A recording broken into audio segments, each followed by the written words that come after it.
할렐루야.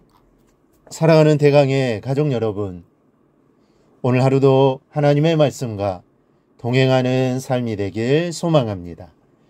오늘 함께 나눌 하나님의 말씀은 갈라디아서 5장 22절에서 23절 말씀입니다.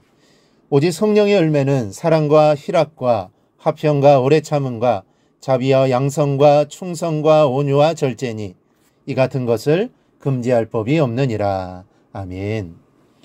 오늘은 성령의 9가지 열매 중에 이 자비에 대해서 함께 살펴보겠습니다.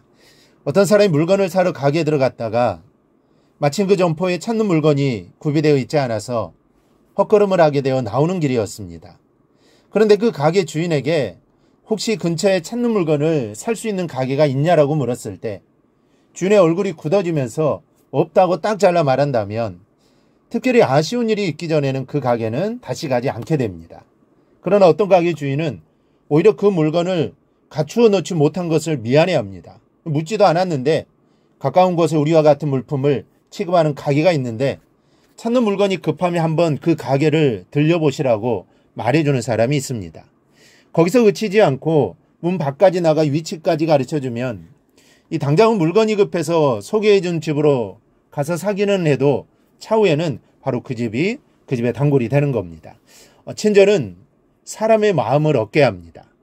같은 물건이라도 친절하면 그것을 애용하게 되죠. 같은 음식이라도 깍듯이 인사하며 맞이하고 신발을 정리해서 얹어주고 찬이 모자라면 부탁하기 전에 알아서 가져다 준다면 거리가 좀 있어도 찾아가 그 집 음식을 먹게 되는 법입니다. 누구나 다 그렇습니다. 친절은 장사하는 분들에게만 필요한 것은 아닙니다. 모두에게 어디에서나 무엇을 하든 필요한 것이 친절입니다. 특히 교회 안에서는 친절은 꼭 필요합니다.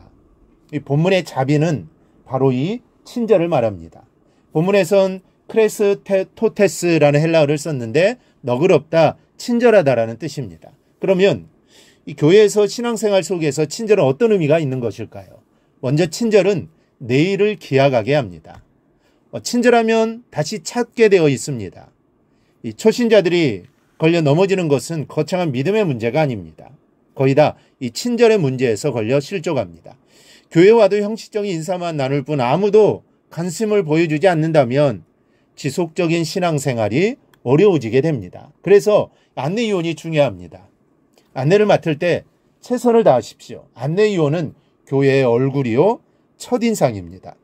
말끔하게 입고 또 얼굴에 미소를 잃지 말고 상쾌한 목소리로 인사하며 안내하고 불편한 점들을 알아서 해결해 주려고 신경을 쓰십시오.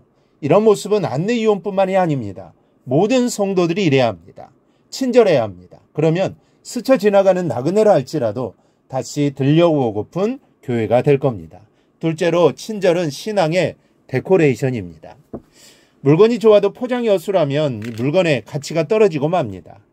입는 옷이면 맵시 입게, 또 먹는 음식이면 맛깔나게, 소지품이면 품위 있게 포장이 돼야 그 물건의 가치가 돋보이게 됩니다. 친절은 신앙의 포장입니다.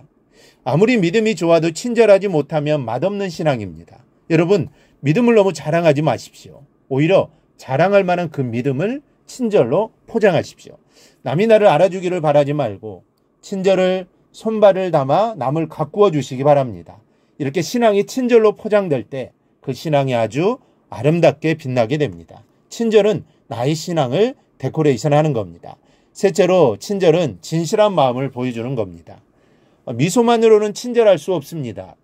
나긋한 행동만으로 친절을 가장해서도 안 됩니다. 친절의 기본 자세는 진실한 마음입니다. 진실한 마음이 담겨지지 않는 친절은 오래가지 못합니다. 일본 사람들만큼 친절한 민족이 없다고 합니다. 이 간드러지는 목소리로 하이하이 해대면 정말 살살 녹는 것 같기도 합니다. 그런데 오래 접하다 보면 속이 안 좋을 때도 많다는 사람들은 말을 합니다. 이 친절이 너무 형식적이고 돈벌이를 위한 수단 같아서 메스꺼울 때도 있다고 말하는 사람들이 있습니다. 친절은 변함이 없어야 합니다. 누군가에게 친절을 베풀었음에도 반응이 좋지 않으면 우리는 바로 자존심이 발동해 큰 고친절을 접어버리고 같이 막 대하게 됩니다. 그렇다면 이것은 친절이 아닙니다. 항상 한결같이 친절을 베풀 수 있어야 친절인 겁니다. 안내위원일 때 친절에 최선을 다하고 또 아닐 때도 친절해야 합니다. 교회에서도 친절해야 하지만 가정이나 동네에서 또 어디에서나 친절해야 합니다. 교우들에게도 친절해야 하지만 가족에게도 이웃에게도 친절해야 합니다. 기분이 좋을 때도 친절해야 하지만 마음이 상하고 기분이 나쁠 때도 속감정과는 상관없이 친절해야 하는 겁니다. 예전에 TV에서 이 친절한 시민을 찾아서 상을 주는 프로그램이 있었습니다. 어쩌다 보면 아주 흐뭇한데 중요한 것은 친절이 몸에 배인 사람들은 어디서나 그 친절이 드러납니다. 전화가 급해 동동거리는 생명부지의 사람에게 핸드폰을 빌려주고 가게에 들린 사람이 고통으로 쏘하자 가게는 아랑곳하지 않고 바로 약국으로 뛰어갑니다. 이렇게 성도는 친절이 몸에 배어야 합니다. 우리가 친절하면 복음의 길이 열립니다. 전도하러 굳이 애쓰지 않아도 예수 그리스도가 전파됩니다. 그러므로 우리 안에 친절을 주시기를 기도하십시오. 이것도 성령의 열매입니다. 그 말은 내 힘으로, 내 노력으로 할 수 없다라는 것이죠. 내가 친절해야겠다라고 해서 되는 게 아닙니다. 잠깐은 될 수 있습니다. 하지만 몸에 뵐 수는 없습니다.